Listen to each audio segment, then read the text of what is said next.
Estás viendo RCI, Radio Canal Identidad.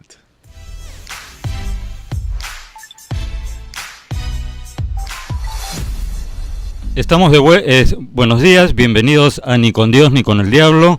Hoy nos acompaña, es una presencia muy especial. Yo cubro política peruana desde el año 77, o sea, más de 42 años, y hasta donde recuerdo, nunca se ha dado un caso como el que vamos a ver hoy, una pareja de esposos, candidatos en simultáneo al Congreso y además por la misma agrupación. Luis Solari de la Fuente, damas primero, María del Carmen Moscoso con el número 36 y Luis Solari de la Fuente con el número 3, como podrán ver además. Pasa que yo soy Luis María, entonces... Bueno, Lucho Solari, bienvenidos, un gusto tenerlos. Encantada. Gracias. Es una situación inédita, ¿no? Una pareja de esposos que postula en simultáneo al Congreso, hasta donde recuerdo, ¿no? Bueno, no nos hemos puesto a investigar, simplemente en nuestra casa se respira, se come, se bebe política, ¿no?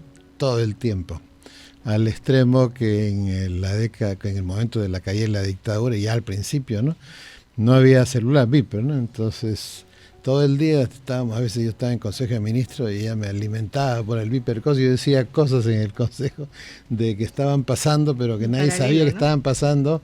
Entonces ahí Aurelio Loré de Mola la bautizó como la 99 del Superagente 86. Entonces, sí, ahora soy la 36. Y ahora está partida en 3, ahora es la 36, ¿no? Entonces todo el tiempo ha sido una cuestión, hasta que ya ha habido un momento en que, bueno, pues surgió el deseo, pero más de María del Carmen, para que lo exprese ella misma, ¿no? ¿Cómo fue? Claro que sí, porque tú, como todo el mundo sabe, tienes ya una cierta trayectoria política muy prestigiosa, todo el tema.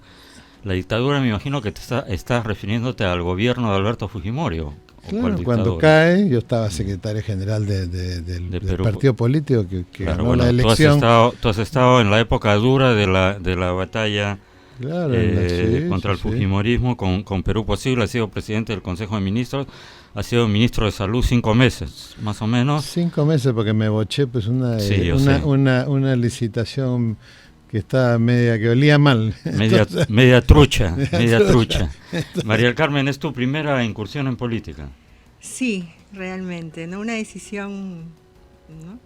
Difícil, pero a mí me llama la atención que yo no estaba al tanto, que nunca antes se había presentado una pareja y esposos, ¿no? en el mismo, para la misma elección, el mismo partido. La atención porque a mí me parece algo natural, ¿no? Que una pareja converse, y si ve que su esposa tiene alguna intención, un interés en la política, que el esposo la anime, ¿no? A que participe, ¿no? Incluso que hasta que postulen juntos, ¿no? Ya depende del partido, ¿no? Claro. Y de los votos, o si los invitan, en fin, ¿no? Pero es una decisión familiar, ¿no? Porque hay en mi caso ya mis hijos mayor de edad, ¿no? Entonces es una decisión familiar. Pero no me cortan las alas, o sea, tengo derecho a postular, estamos de acuerdo en que postule, ¿no? Y si hay otras parejas, ¿no? Donde la mujer tiene esa curiosidad, pueden comenzar a interesarse a la política, y si ya se piensan que ya están listas, conversen, y espero que los esposos las apoyen, ¿no? Tal vez tienen temor que ellas puedan ganar y ellos no. ¿No? Podría ser una posibilidad no negada, ¿no? Podría ser, Podría, ¿no? tranquilamente ocurrir, porque hay pero... celos y celos también, ¿no? Hay sí. distinto tipo de celos, ¿no? Hay celos laborales, celos pasionales, celos, pues qué sé yo, ¿no? Entonces, en este caso es la primera vez que me lanzo, bueno, recién me lanzo, ¿no? Vamos a ver, tengo una plataforma muy sencilla, ¿no? Muy sencilla. Sí, ahora vamos a hablar de las cosas alambicadas, ¿no? Ahora vamos a hablar de las plataformas, pero ¿hubo apoyo familiar? Es decir, no, en realidad cuando a mí me preguntan, yo sé que está mal, porque en realidad si quieres cambiar las cosas hay que participar, tienes que ensuciarte las manos, es decir, desde la tribuna es fácil, pero debo confesar que cuando me preguntan gente joven, mi sobrino también está postulando, pero mi consejo es huye de la política como de la peste, porque es muy ingrata la política, y más en el Perú, que se ha vuelto un campo de agramantes. Pero lo felicito por esa voluntad de querer hacer algo, de cambiar las cosas, y vamos a hablar de eso. Pero ¿hubo apoyo familiar? ¿Los hijos estaban de acuerdo? Total. ¿Dijeron no? Sí hubo apoyo. No, sí, claro. Nosotros tenemos solo uno, un hijo ya que ya terminó, justo ayer terminó los estudios. Correcto. De 2 licenciaturas paralelas. Y yo tengo una hija mayor que con un par de nietos, que son... que en realidad es un solo núcleo familiar. A ellos no los animaron, porque se hubieran lanzado los padres y los hijos, eso sí hubiera pasado al libro Guinness de récord. Bueno, si aceptaran menores de 15 para congresista, hubieran habido dos candidatitos. No, todavía no. No, lo interesante es que nosotros paramos juntos mucho tiempo. Yo hago cosas todo el tiempo, ahora más que dejé la universidad hace 1 año y pico. Entonces en la calle ella le llama, a veces yo me adelanto por alguna cuestión y ella se retrasa, entonces pasamos y ella le digo, doctor, ¿cuándo regresa? ¿Por qué no regresa? Y ella me comentaba, oye, pero ¿y por qué la gente no te dice y por qué no se anima a entrar? Y a veces yo también he contestado eso, ¿no? Pero ¿y usted por qué no? ¿Por qué siempre tenemos que estar nosotros con la armadura puesta? Necesitamos gente nueva. No, eso es horrible, como dice, entonces es la peste, ¿no? Entonces resulta que una taza de café no se convierte en café con leche si uno no le echa leche. Entonces hay que, o como decía un Papa León XIII, que inició el magisterio social de la Iglesia Católica, decía, si ustedes que piensan como piensan no ocupan esos espacios, los que piensan lo contrario los van a ocupar. Entonces el Estado-nación, el país, tendrá pocas oportunidades para salvarse. Entonces, y esto ha sido, yo he dictado eso en la universidad política, en la doctrina social de la Iglesia Católica. Entonces todos han dicho, tienen que entrar, es una obligación de los laicos hoy día participar en la vida pública, en la política, etc. Y en América Latina, y el Perú tiene el mismo porcentaje, solo 1/5 parte de los ciudadanos participa en la conducción de su país, entendiendo no los cargos públicos, ¿no? Puede ser ir a las marchas, ser activista, estar en la directiva de la zona de determinada asentamiento humano. Entonces ya llegó un momento en que, obviamente, por supuesto, al bambino, como le llamamos, de 1,90 m, ¿no? Al bambino, se le planteó el tema y digo, ¿what? Digo, ¿qué? ¿No? Y la primera vez que nos vio en una entrevista, nos contó que le había como que chocado, ¿no? Que siempre pues él ha visto a su mamá y ahora, uy, ¿qué es esto? La novedad, ¿no? O sea, son cosas que uno no sabe que van a suceder, claro. Pero el primer impacto es intracasa, ¿no? Sí, no entendía. Al verme ahí sentada, ¿no? En otra faceta que él no conoce, ¿no? Bueno, obviamente en la exposición pública, ¿no? Pero no entendía que su madre, que acababa de estar cuidando, porque estaba con una salmonela, acaba de estar cuidándolo en mi labor en mi rol de madre, ¿no? Y de frente verla ahí y no era un proceso un poco extraño, ¿no? Después sí, ¿no? Ya se fue acostumbrando a la idea, ¿no? Pero me apoya totalmente, ¿no? Totalmente coincidimos, pues gracias a Dios, ¿no? Felizmente. Y es interesante porque el mensaje es, oye, si no te realizas si no trabajas, o sea, no puedes ser madre, tienes que ser madre y trabajadora, no, tiene que haber libertad. La mujer puede escoger ser madre solamente, ser trabajadora solamente, ser madre trabajadora, o sea, tiene libertad, es una persona como cualquier otra persona. Claro, lo contrario es colocarle un estereotipo, y ahí claro, de a poquitos vamos entrando en el tema político. Bueno, a propósito de estereotipos, el otro día nos encontramos una foto en donde este bambino, cuando era chiquitito, ¿no? Cuando medía 60 centímetros, no le va a gustar la yo estoy, no, te puedo pasar la foto para que la pongas. Yo estoy dándole su biberón al chico y el chico está con su chompita rosada, ¿no? Que había sido mía. Hace 800 años cuando me la tejió mi tía y entonces, y con su, ¿no? De abajo su mameluco, ¿no? Entonces a nosotros rosada, no nos van a venir a hablar de estereotipos porque rosado, ¿no? Porque ahorita, por ejemplo, salimos disparados contra ti, y el pequeño, ¿qué se quedó haciendo? Lavando platos del desayuno, pues.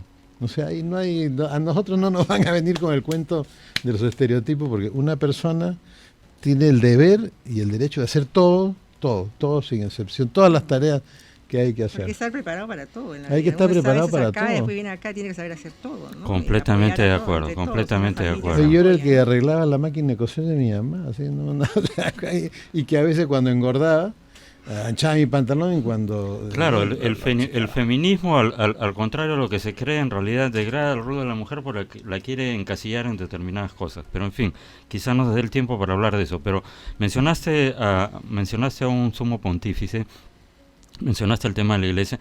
Me imagino que la elección de Solidaridad ha sido justamente porque es un partido... con mayor razón ahora con Rafael López Aliaga. Leí el otro día una semblanza muy interesante de Fernando Vivas en El Comercio sobre Rafael López Aliaga y sobre el sesgo que le está dando como secretario general del partido a Solidaridad Nacional, es decir, y factotum, hay que decirlo. Y factotum, también, ¿no es cierto?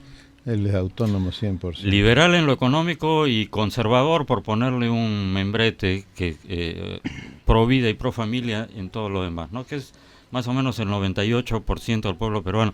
En Solidaridad Nacional he visto, no he revisado la lista, pero superado felizmente el tema que me preocupa un poco de cierta cantante que iba a postular y al finalmente desistió, felizmente.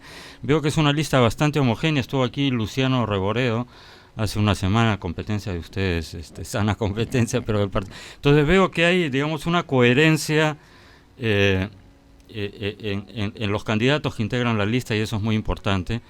Y quería entrar un poco ya al terreno político hablando de eso. Me imagino que Solidaridad, ustedes se acercaron o los buscaron a ustedes por esa afinidad en lo que tiene que ver con el pensamiento pro mercado y pro familia. Yo recibí una invitación. No tenía el gusto de conocer al señor López Aliaga, recibí una invitación. La estuve meditando, ¿no? Y algo que me pareció fascinante es que me invitara a mí, ¿no? No es porque... Es que acá hay mucho prejuicio, ¿no? Si uno es, ¿qué le digo? Mujer. Si es primero que sea mujer, después que sea esposa, ¿no? Después que sea madre, ¿no? Y después, por su forma de pensar, ¿no? Por su forma de pensar hay mucha discriminación, ¿no? Yo no veo que tiene de malo, o sea, gente tilda que le parece terrible que uno sea conservadora, pero yo no me defino conservadora. Yo tengo mis ideas ¿no? bien puestas en algunas cosas, ¿no? Tal vez sea algo conservadora, pero yo me defino como una mujer empoderada, ¿no? Y me parece ofensivo, ¿no? Ofensivo que una persona que, a decir verdad, como lo digo, ¿no? Porque yo no soy de victimizar, ¿no? Pero la realidad es que yo tengo una situación, ¿no? Yo tengo tratamiento de esta mama, ¿no? Melanoma, pero eso no me define, ¿no? Yo no vengo a victimizarme, ¿no? Al contrario, vengo a que las mujeres, las personas, se puedan, ¿no? puedan ver que hay algo más, ¿no? Entonces a mí me ofende cuando me dicen vas a dar pena, ¿no? O sea, eso es lo peor que he podido escuchar, ¿no? O esas actitudes machistas, ¿no? Que yo, ¿no? que me quede en mi casa, que cuide a mi hijo, o sea, ¿no? que cuide a mi familia, o sea, una cosa no es exclusiva, o sea, ni excluyente, ¿no? O sea, esas cosas a mí, y el señor López Aliaga me hizo esta gentil invitación, que luego de meditarlo todo, ¿no? Acepté, ¿no? Y me parece que, ¿no? estoy contenta. Hay gente que me criticará, ¿no? A decir verdad, pero yo, por cuestiones de vida, ya tengo una capa de aceite, ¿no? Bueno, o sea, para entrar en política, o sea, ya Lucho te lo habrá dicho, necesitas, ¿no? piel de rinoceronte. ¿No? Además, uno no es muñequito de torta, ¿no? Para caerle bien a todo el mundo. Uno tiene su público objetivo, ¿no? Tiene sus principios, sus metas, y bueno, pues a trabajar y seguir adelante. No, me parece muy bien. Además, la gente conservador, a mí me parece, no me parece un término despectivo, sino al contrario, a mí me parece un término enaltecedor, porque yo entiendo conservador como aquella persona que conserva aquellos valores que hicieron grande Occidente, que conserva el acervo cultural judeo-cristiano, que es el que ha permitido el desarrollo de la familia, el desarrollo de las instituciones y la consolidación de democracias sanas acompañada del liberalismo económico. Entonces lo usan sí como un término despectivo, pero en realidad a mí no me parece mal conservar la ética y los valores judeocristianos en una época donde todo se ha vuelto relativo y no hay la verdad sino la verdad subjetiva de cada uno. No puede haber dos verdades, hay una sola verdad. Sí. Puede haber opiniones, o sea, yo tengo mi opinión, tú la tuya, todos tenemos opiniones, pero la verdad es una sola, así que te felicito. Y por cierto, claro que no te vas a victimizar, la victimización es para la izquierda. La izquierda está todo el día, mañana, tarde y noche, victimizándose. ¿Cuál es la plataforma? Es decir, ¿qué agenda de trabajo plantean, damas primero nuevamente, para el Congreso? ¿Cómo no? Por mi experiencia de vida, porque todo surge, ¿no? de la experiencia de vida, y además en este corto tiempo, porque es 1 año y pico, unos pocos meses, ¿no? Uno no puede ser tan ambiciosa, ¿no? Me preguntaron qué leyes propone. Yo, primero habría que revisar los decretos de urgencia. Pero además de eso hay plataformas, ¿no? que yo me quisiera poder ¿no? dirigir. Y es el tema de salud, pero en cuanto a fiscalización. El tema de salud en cuanto a fiscalización con referencia a la atención de los pacientes, ¿no? Vemos cómo se trata a los pacientes, ¿no? Hay algo que yo quiero recalcar que es transversal, ¿no? Es el maltrato, pero en el lenguaje. Eso que usted va también en la administración pública, pero en este caso, digamos, en los hospitales, ¿no? Ya pasa. Oye, hijito, no te quedes ahí. Oye, tú, ven. Usted, viejito, ¿qué le pasa? Me parece una falta, ¿no? El tuteo, una falta de respeto, una falta a la dignidad. Y tal vez las personas lo hacen inocentemente, ¿no? Pero no se dan cuenta lo ofendido que se siente la persona. Y sobre todo si es una persona con bajos recursos, una más, ¿no? Una más que recibe. O si no, las personas muy cultas, ¿no? Muy cultas, ¿no? Que estoy segura que no lo hacen con mala intención, ¿no? Pero cuando dicen entre el SIDA y el cáncer, Dios mío, se nota que no lo padecen o que ningún familiar lo ha padecido, ¿no? O sea, es una frase cliché que a mí se me eriza, ¿no? Y antes, cuando yo estoy en esta cuestión hace 11 años, ¿no? Y antes de 11 años yo escuchaba eso y me chocaba, ¿no? Pero después, cuando ya comencé a padecer la enfermedad, entre el cáncer y el SIDA, o sea, ¿qué dicen los pacientes que padecen de SIDA? ¿No? O sea, ¿qué piensan? O los que tenemos cáncer, ¿qué piensan? No se han puesto a pensar. O, por ejemplo, ese título, y estoy seguro que quien lo ha escrito no ha tenido esa intención, pero dice, el cáncer del Perú, ¿no? Y abajo no hablan del cáncer, ¿no? Solo hablan de la corrupción, en fin, ¿no? Entonces, esta es una cruzada que yo quisiera encabezar acá.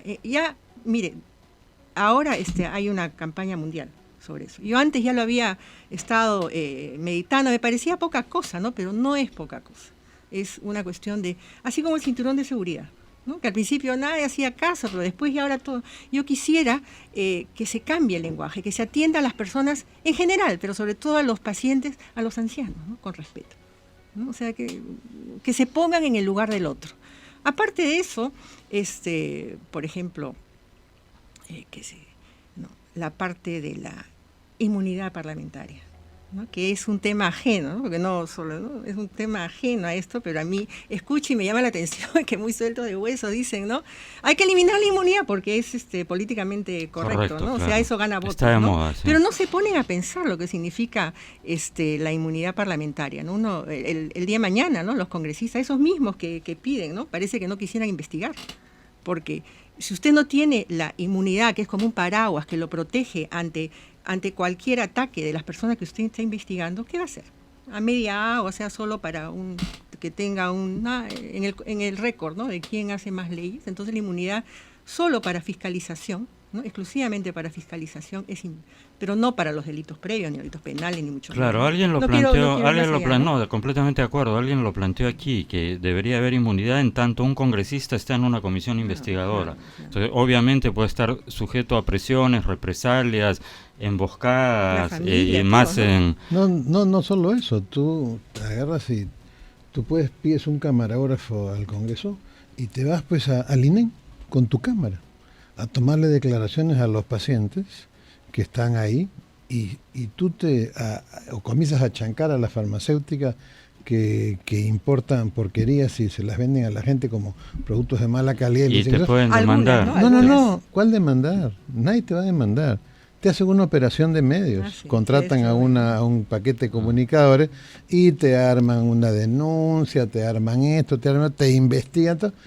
Y eso sin inmunidad significa, ¿sabes? Cosas que te tienes que quedar callado, porque si no... Claro, sujeto a presiones. Si no, claro, te presionan a la familia, claro sí. O como me ha pasado a mí, te hacen un falso choque, ¿no? O te tiran un perro muerto delante de tu casa. Un falso choque, ¿no? Te tiran un perro muerto delante de tu casa, o falso asalto, te encañonan en la cabeza y no es un asalto. Eso son técnicas de amedrentamiento. Claro. Entonces, ¿qué haces? Dejas de investigar. O sea, nadie tiene que ir y decirte, mire, si usted sigue investigando, mire, cuídese. Claro. Nada. No hace falta eso. Entonces, sin inmunidad, completamente estás expuesto a eso. O sea, inmunidad, cantidad suficiente para investigar y fiscalizar, no para otras barbaridades que... Completamente de acuerdo. Y el primer tema, efectivamente, el lenguaje, incluso el tono, la inflexión, pero digamos, el lenguaje es muy importante, tan importante que para los creyentes, y según la Biblia, Dios creó el mundo con la palabra, ¿no? Y el mundo se mantiene porque la palabra de Dios sigue vigente. Si Dios retirara su palabra, dicen los creyentes, el mundo colapsaría. Entonces, el lenguaje es muy importante, Orwell, y aquí en el Perú hemos tenido perversiones del lenguaje. La izquierda entiende muy bien eso, ¿no? Todo empieza por lenguaje. Entonces, la CBR, por ejemplo, es un ejemplo, es una obra maestra de manipulación del lenguaje, conflicto armado interno, ya no es aborto, cárceles del pueblo, interrupción del embarazo. Claro, interrupción voluntaria, cárceles del pueblo, militantes, digamos, para ese lado, y por lo otro, interrupción voluntaria del embarazo, etcétera, etcétera. Entonces, claro, edulcoras. Tiene un doble mensaje, ¿no? Sí, así que me parece muy bien que pongas el énfasis en eso. Lucho, tu principal es, ¿qué piensas hacer? Bueno, lo primero es recuperar el equilibrio de poder, ¿no? O sea, las personas que hoy día están en la comisión permanente son congresistas de la República, porque si no lo fueran, no podrían estar sentados ahí, según la Constitución y las normas correspondientes. Entonces, le piden, como congresista, ejerce su prerrogativa y le pide a un ministro, infórmenme sobre tal situación. Oiga, le han entregado un cadáver equivocado a la mamá, ¿no? El cadáver del hijo, le han entregado. Manda pues a la ministra de Salud, infórmeme usted sobre eso, las circunstancias. Y agarra y sale el primer ministro y dice, nosotros no vamos a mandar ningún informe, porque esas personas no tienen derecho a pedirnos informes. Eso es el típico autoritarismo peruano que está ahí, ¿no? Hay un autoritarismo peruano que está ahí escondido, ¿no? Que cuando alguien tiene poder, ¡pum!, lo saca a relucir. Y eso, por ejemplo, eso es abuso de poder, es autoritarismo, es incumplimiento de la ley y nadie dice nada. Es una cosa gravísima. Cuando un congresista en funciones le pide un informe y le dice, no te lo voy a dar porque no me da la gana de dártelo, porque yo creo que no estás en posibilidad de pedir. Y nadie dice nada. Eso nosotros no podemos seguir así. No seguimos así porque eso significa que sabe Dios cuántas tropelías se estarán produciendo todos los días y no pasa nada, ¿no? O por ejemplo este tema, oye, vamos obligatorio tener estos medicamentos genéricos en la farmacia. Ya protestó la Asociación de Farmacias. Pero ¿y dónde está la prueba de que se comportan en calidad igual? No hay prueba. ¿Alguien puede citar al ministro y sentarlo? No. ¿Por qué? Porque le van a decir no. La comisión permanente solo tiene estas atribuciones. Ojo, hay una cuarta en la Constitución que dice y todas las demás que diga la Constitución. Y no se refiere a la comisión permanente, porque ese capítulo se refiere a todas las demás que tengan los congresistas que están ahí sentados. Claro. Entonces, ese balance, ese equilibrio se ha perdido hasta enero. Sí. Y eso tiene que ser reconocido. Entonces, la primera tarea de este Parlamento es ¡fum! No, aquí estamos los que somos.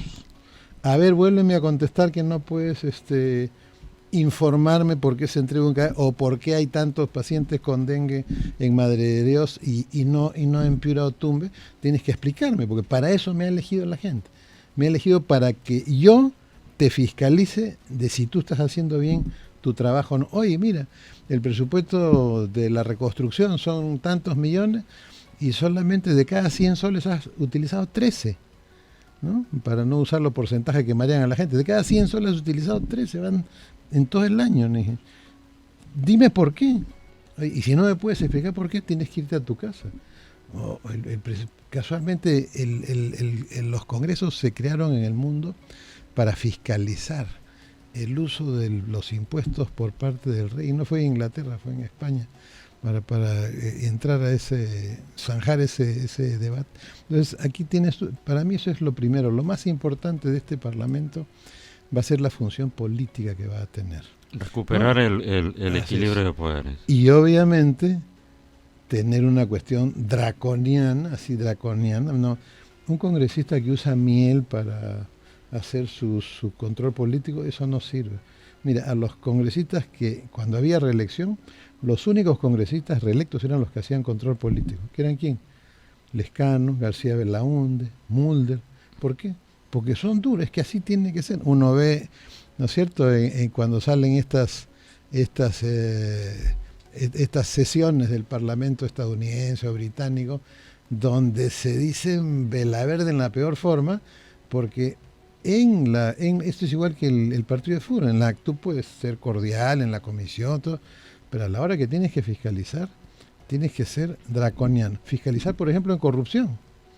O sea, por supuesto, no va a haber mucho tiempo para hacer investigaciones, pero sí hay tiempo para que a través del Congreso se le informe a la población exactamente cuál es el momento en el que estamos en la lucha anticorrupción. Salen noticias como si fueran bandadas de pájaros por diferentes sitios y la gente no tiene una claridad cuál es el destino de esto. O seguridad ciudadana. O sea, piensa el ministro del Interior que se puede aliviar la inseguridad ciudadana o resolver sin ir contra la microcomercialización de droga que está afectando y matando a nuestros niños y destruyendo familias.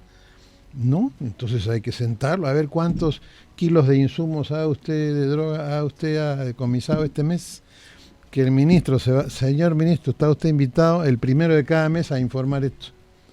Oye, y si no decomisa, pues no, pues habrá que ir a otro procedimiento. Y tenemos, es un parlamento corto, con una función política muy importante, pero también docente, de enseñanza a la ciudadanía, bueno, que va a votar. Hace falta mucha. A la ciudadanía que va a votar, que ese es el rol principal. O sea, nuestro rol no es quejarnos, como a veces yo digo, no te quejes, resuélvelo. O sea, nuestro rol no es salir a lloriquear todos los días a los medios de comunicación. Nuestro rol es, señores, si alguien los hace lloriquear en el hospital, en la calle, por la inseguridad, por la corrupción, porque no le llegan recursos, porque no le reconstruyen su casa, nosotros somos los que estamos porque ustedes nos han puesto, y nuestro trabajo es ajustar las clavijas de la guitarra, llámese ejecutivo, para que a usted no lo roben en la calle, no se tiren la plata que le tiene que llegar, que no haya licitaciones amañadas, etcétera, etcétera. Es decir, este Parlamento va a ser solo con esas dos funciones. Fiscalizar y representar. Ultra. Y legislar al final, porque en realidad... Miren, normas, por ejemplo, hay 800 normas que salen, leyes que salen del Parlamento, y que dice reglamentes en tanto tiempo, y que han pasado años, no están derogadas, no están reglamentadas, y nunca se ha hecho una acusación constitucional a nadie por no reglamentar una ley. Y hay que decir que en la Constitución, por si acaso, el que tiene la atribución de reglamentar es el presidente. El ministro lo hace por encargo. Entonces, bueno, pues ahí hay una ley, por ejemplo, para hacer una revolución productiva en las zonas rurales, para cambiar la economía rural, de crear un nuevo mercado de aportantes a las pensiones, un nuevo mercado de consumo, un nuevo mercado tributario, un nuevo mercado para exportar colectivamente, como hacíamos producción colectiva, como teníamos antes, pero obviamente moderna, distinta, con crédito donde no tienes que poner la tierra en garantía para que no la pierda. Eso, por ejemplo, está aprobado hace 15 años. ¿Y por qué no se ha aplicado? Para proteger a los prestamistas usureros de las zonas rurales, ¿no? Porque al tú crear un sistema así, Claro. baja el riesgo y baja la... Por ponerte un ejemplo, hay que hacer un inventario rápido de cuáles son las normas que pueden producir cambios muy importantes. Que ya están ahí, solo tienen que ser reglamentadas. Simplemente claro. tienen que ser reglamentadas y colaborar con el Poder Ejecutivo en esa reglamentación y sacarlas cuanto antes, es decir, llegar a la elección del año 21 con la cancha un poco más ordenada, ¿no? Y con claro. una imagen distinta. De acuerdo, seguimos conversando de eso y otros importantes temas. Nos vamos a un breve corte comercial, amigos, y regresamos en un minuto. Gracias. Ni con Dios ni con el diablo. Volvemos.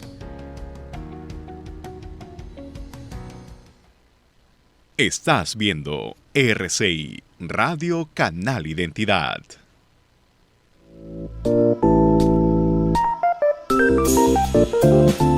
Café Solar de Samaniego.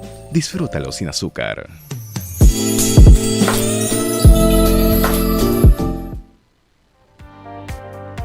Ni con Dios, ni con el diablo. De lunes a viernes a las 10 de la mañana por RCI. Estás viendo RCI, Radio Canal Identidad. Ni con Dios, ni con el diablo. Continuamos. Amigos, estamos de vuelta en el segundo bloque de Ni con Dios ni con el diablo. Nos acompaña María del Carmen Moscoso y Luis Solari, esposos, candidatos al Congreso por Solidaridad Nacional. María del Carmen, quería preguntarle a ambos, pero me imagino que se eligieron, pese a que es un tiempo corto este Congreso, un año y poco más. Me imagino que si eligieron esto es porque coinciden en que hay un sentido de urgencia. Esto lo hemos conversado incluso cuando Lucho estuvo aquí en el programa. Antes de decidir ser candidato hablamos de otros temas como analista político. Que el futuro del Perú de alguna manera se juega en este Congreso y no en el 2021, porque si no hay un equilibrio adecuado de fuerzas, el rojerío puede venir a cambiarlo todo y para mal, como siempre. Bueno, eso es casi una redundancia, decir no hay nada que la izquierda. Siempre cito una frase de Reagan, ¿no? Comunista es el que leyó a Marx y anticomunista es el que entendió a Marx. Es eso un poco, que el partido de fondo es ¿no? En el 2021, como creen algunos despistados. O con una frase de Churchill, ¿no? La democracia es la peor de las opciones, salvo a excepción de todas las demás. Con excepción, ¿no?, de todas las demás. Entonces, sí, pues, a mí me llama la atención ese mensaje que se quieren dar. Espero que no sea con esta intención que yo supongo, ¿no? Que las mujeres y los jóvenes participen. Den la oportunidad a las mujeres y los jóvenes. A mí me pareció espantoso. Es como cuando se va a hundir el barco, niños, las mujeres y los niños primero. Como si fuera poca cosa. Yo lo he sentido así, yo me he sentido discriminada con ese comentario, ¿no? Porque la convocatoria debe ser que los peruanos de buena voluntad, además, todos son elegibles, hay muy pocas excepciones, ¿no? Participen. Mujeres, jóvenes, mayores, adultos mayores, todos los que tengan algo que aportar, ¿no? O sea, esa discriminación que porque es poco tiempo, ¿no? No, la gente crea que es que los jóvenes, pues, y las mujeres, me parece muy mala, muy mal. Probablemente, a lo mejor ha sido algún compañero, ¿no?, que ha dado esa instrucción, ¿no? Pero tienen que pensar precisamente en los demás, ¿no? En las mujeres, ¿no? Las mujeres que muchas veces no se nos considera en la política, ¿no? Que las mujeres, hombres que tengan ideas, que piensen que puedan aportar, se presenten, pero además hay mucha gente, ¿no?, que critica, ¿no?, y dice, no, yo me guardo para los 5 años, ¿no? ¿No? Que vayan los otros, pensando tal vez, espero que no, ¿no? Pensando tal vez pues que 5 años es bacán, ¿no? Pero que 1 año no, pues, ¿no? En cambio, acá yo creo que se juega el destino del Perú, ¿no? Y al recibir ya esta invitación, fue como, ¿no?, algo muy difícil, pero yo decía, si yo no acepto, después me voy a arrepentir toda mi vida, ¿no? Porque ya me ha pasado, o sea, eso que usted dice, ¿no? ¿no? Sí, y después, si yo no voy, ¿no?, porque critica, oye, ¿por qué con así, con asá? Si yo no voy, va a venir otra persona que no tendrá estos puntos de vista, ¿no? Y yo seguramente estaré criticándola, ¿no? Entonces, fue un, pues, ¿no? O sea, adelante, ¿no? Adelante con todo lo que implica, porque... No es fácil, ciertamente. Yo claro. me niego a aceptar esa frase tan, ¿no? Que se dice tan suelto hueso, ¿no? El peor enemigo de un peruano es otro peruano. Yo me niego a eso, ¿no? Yo pienso que no, que los peruanos somos gente positiva, ¿no? Y luchadora y emprendedora, y que las mujeres nos sentimos capaces, porque nosotros somos las ministras de Economía de nuestra casa, ¿no? Así es. Entonces, nosotros no necesitamos tener, pues, posgrados, nada de eso para, ¿no? Somos, ¿no? Al marido le decía, el marido dice, no, yo quiero gastar, estás loco. Le digo, no, tú vas a pensar, no. Entonces, pues, ¿no? Bueno, Bueno, lo que sucede es que nos han acostumbrado que cuando uno dice renovación, sea una renovación de edades, cosa que está muy bien. Pero la renovación significa, ¿tú crees que el Congreso que cerró era corrupto? Tú no eres corrupto, entonces ven, pues, participa. Tú no mientes, no te acuerdas cuándo fue la última vez que mentiste en tu vida. Ok, entonces eso necesitamos. Entra a la política, ¿no? Para ti la verdad es el estandarte más importante, es la llave maestra de la justicia, hay que definir bien la injusticia para arreglarla. Ok, entonces ven, ¿no? Deja de ser espectador, ven a ser protagonista. Entonces lo que se necesita es una renovación no solo de edades, sino de personas. O sea, el problema cuando tú tienes un funcionario y todo va mal en su sector, no es el sector, no es el Estado, es la persona a la que le han encargado. Pues yo he dicho, oye, pecado venial es no ejecutar el presupuesto. Pecado mortal es no llamar a quienes saben ejecutar y que se queden esos ineptos ahí haciéndole daño al país y a las personas.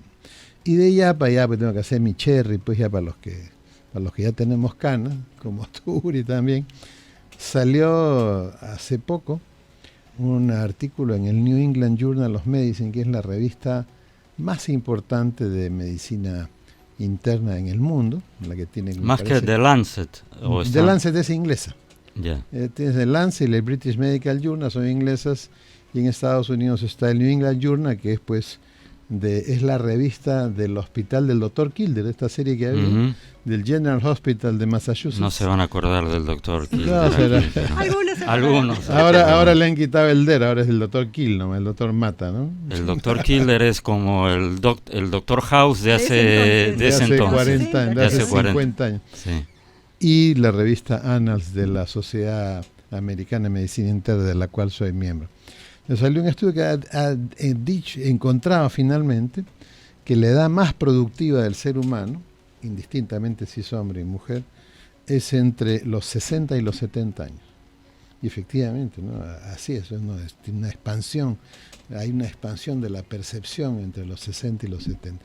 La segunda edad productiva entre los 70 y los 80. Y la tercera entre los 50 y los 60. Es decir, hay la vida nos ofrece una posibilidad de acumulación de conocimiento y de experiencia, pero aquí viene algo muy importante. En el mundo, la acumulación de conocimiento, en la que se basa todavía nuestra educación básica y universitaria en el Perú, ¿no?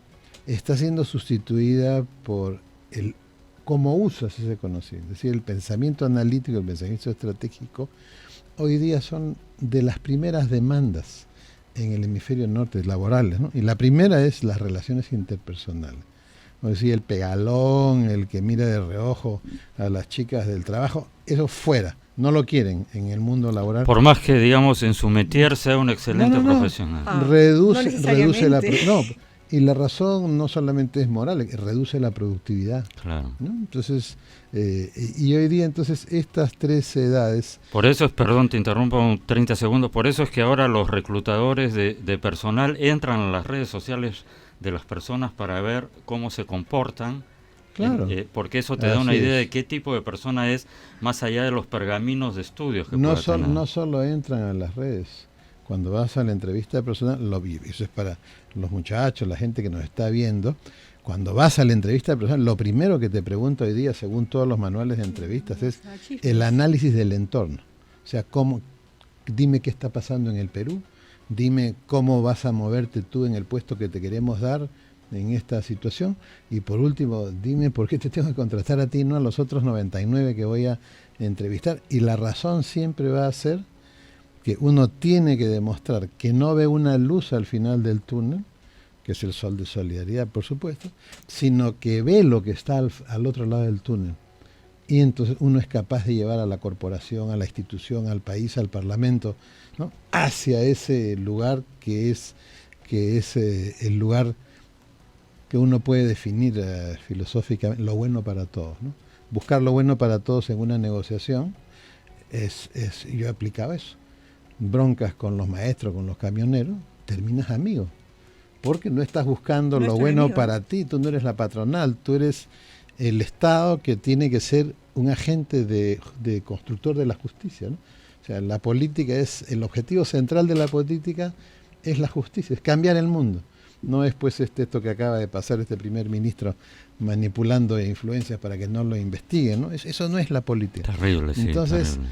Este Congreso chiquito tiene la ocasión de ser una especie de lugar donde deberían llegar por voluntad popular personas que sean incorruptibles, que tengan un historial de incorruptibilidad, que no tengan chicharrones en su historia de vida, que la gente los reconozca en su ámbito de trabajo, que dicen la verdad, que pagan sus impuestos, etcétera, etcétera, ¿no? Y que al contrario, que les dan un billete de más en el banco y regresan y lo devuelven, ¿no?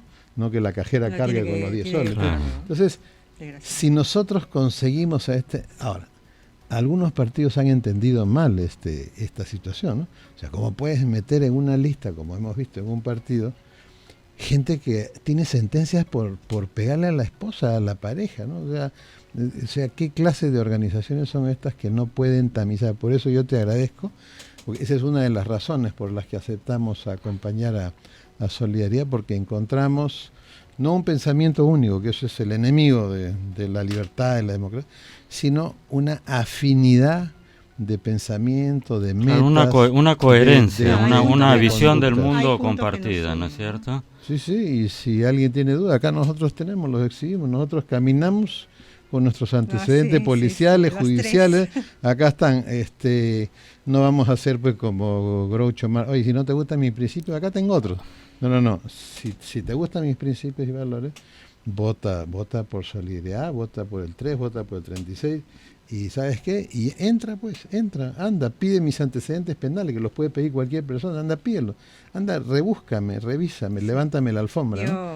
Descóseme, lavaste el pantalón para ver si tiene algo escondido ahí. Yo quería dar una sugerencia, ¿no?, a los peruanos, a los que van a votar, ¿no?, que si ya tienen un candidato posible, potencial, por favor entren a Google, ¿no? Googleen, ¿no?, busquen su nombre, busquen si tiene denuncias, ¿no?, para que ustedes sepan su historial, ¿no?, porque las personas en campaña dicen muchas cosas, ofrecen el oro y el moro y después, ¿no?, ya es muy tarde, ¿no?, porque entonces, por favor, averigüen quién es la persona por la que van a votar. Y yo una vez escuché algo que me pareció fascinante, ¿no? Usted a la persona que piensa votar le daría la llave de su casa. Claro, permitiría que cuide a sus hijos, ¿no? Le daría el número de su cuenta, o por último, le entregaría su mascota, ¿no? A mí me parece genial a quien se le ocurrió eso, ¿no?, porque eso define lo que usted espera de su candidato, ¿no?, para que no se sienta estafado, ¿no? Porque después, ¿qué pasa? Los partidos hacen una mala selección, ¿ok? Yo no entro en eso. Pero ya son candidatos, entonces el gran castigo, ¿cuál? Ya son congresistas, ¿cuál es? Lo aparto del partido, ¿no? Le doy 120 días, ¿no? Son como 6 meses más o menos. Pero después siguen siendo congresistas, o sea, tienen todas las bollerías, ¿no? Entonces el partido no tiene ninguna responsabilidad, ¿no? Entonces, por favor, piensen en si a esa persona usted le encargaría que le cuide a su hijo. Le daría el número de su cuenta, sobre todo, ¿no? Porque cuando hay plata de por medio, usted realmente conoce a las personas, ¿no? No le prestaría su guitarra, ¿no? De repente se la Como decían, vende. dejarías que lleve a tu hijo al colegio, es decir, tu hijo está en el nido y fulano de tal es el que conduce la combi, la camioneta que deja niños en un nido. ¿Le darías a tu hijo para que lo lleve, ¿no?, todos los días al nido? Esa es la prueba ácida, ¿no? A pesar que va a ser un congreso corto, pequeño, y yo creo que ya sabemos que 7 de cada 10 electores no van a votar por la organización, van a votar por la persona. Sí. No hay candidato presidencial, ¿no? Entonces esta es una elección, yo particularmente, que por el tema de la valla, Creo que no va a ser un Congreso fragmentado. Creo que van a ser 5 o 6. 5 o 6 grupos parlamentarios. Y yo le pido a los electores, a los peruanos que nos están viendo o escuchando, que no voten al azar, ¿no? Que traten de asegurarse, porque el tener un buen parlamento significa que las personas que votaron no con la esperanza de que le salga bien, sino con la seguridad de que esa persona, así le presente un baúl lleno de plata, no lo va a aceptar y lo va a denunciar inmediatamente. O sea, el voto seguro no es el voto electrónico ni nada. El voto seguro es el voto del elector que ha hecho esto, ¿no? Ha buscado sobre el candidato, ha visto si tiene por ahí algo raro y que vote con la certeza, porque eso es una de las formas de restaurar la esperanza en el Perú, la fe en nosotros mismos, es que la gente que salga electa en este pequeño parlamento no vuelva a defraudar, pues, y nosotros, de ser electos, o uno de los dos, lo que disponga el electorado, vamos a abogar para que no hayan suspensiones de 120 días, sino expulsiones del Parlamento. No puede ser que un parlamentario que le mete un manazo a una aeromoza cumpla 120 país, ¿no? días, ¿no? Claro, regresa como si no hubiera pasado. Y regrese. O sea, hay cosas que son inadmisibles. Es decir, ¿sabes qué? Fuera del Congreso. Nosotros abogaremos para que no hayan sancionados por 120 días, sino que el que se porte mal hay que votarlo del Parlamento porque no es digno, no es digno de esa confianza. O sea, una persona que se porta así es un traicionero a la patria y al electorado. Y con la traición no hay perdón. La traición tiene que expiar la culpa. Y la culpa, que cuando vaya al Chifa, así como tú fuiste ayer a tu Guantancito, todo, la gente le tome fotos, lo insulte, ladrón, basura. Ese es el peor castigo para un político que traiciona a su patria y al electorado. Entonces nosotros vamos a estar en esa línea y adentro de Solidaridad lo plantearemos. Somos no a la corrupción, etcétera, etcétera. Ok, entonces seremos implacables. Oye, no dicen prisión perpetua para los corruptos, es un planteamiento de Solidaridad. Ok, expulsión perpetua del Congreso para cualquier corrupto, así parezca. No, pero estaba borracho, le metió un manazo, ¿sabes qué cosa? A mí no me vengas con vaina. Un congresista se quiere emborrachar, que lo haga dentro de su casa, pero no puede, solo por el hecho de ser congresista, hacerlo en un restaurante, en una fiesta. No puede bailar el perrito tampoco, porque no es así, pues. Uno representa a la nación y nadie que represente a la nación puede andar bailando perreo, pues aquí y allá, y salir en las redes sociales todo descamisado y hablando como que no. Eso fuera del Congreso. Toda esa gente fuera del Congreso. Completamente de acuerdo. Ojalá que el electorado... Sí, se trata de hacer pedagogía también, ¿no? Además de quizá de los planteamientos que cada candidato al Congreso haga, también tratar de situar las cosas en su real perspectiva y hablar un poco de lo que significa este Congreso, o de lo que significaría este Congreso si no hay un equilibrio de fuerzas y no llega gente que pueda efectivamente ejercer la función de control político de representación, sobre todo porque leyes en realidad sobran, ¿no? Además los procedimientos para hacer leyes son largos. Se podrán hacer cosas cortas, ¿no? Como decir, hace falta una reforma constitucional en la que diga pues que el voto de confianza es solo para las cuestiones de gestión del gobierno, ¿no? Corto y no corto, porque en realidad en 2 legislaturas ordinarias, teniendo una mayoría calificada, puedes cambiar lo que te dé la gana, ¿no? Pero hay proyectos de ley que te demoras mucho. ¿Qué es lo importante? Que si este Congreso consigue este nivel, consigue esta expulsión rápida, ¿no?, a estos sinvergüenzas, cero protección a la inmunidad parlamentaria a la gente que venga con un chicharrón súper oculto.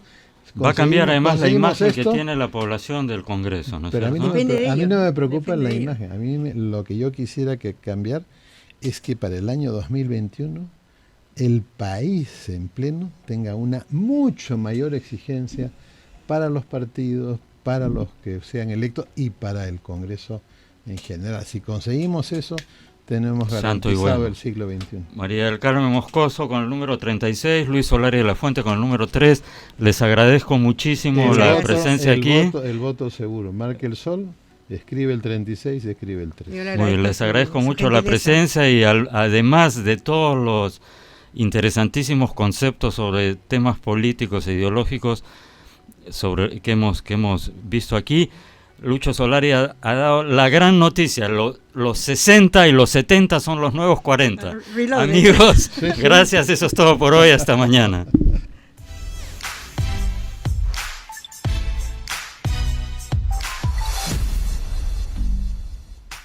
Estás viendo RCI, Radio Canal Identidad.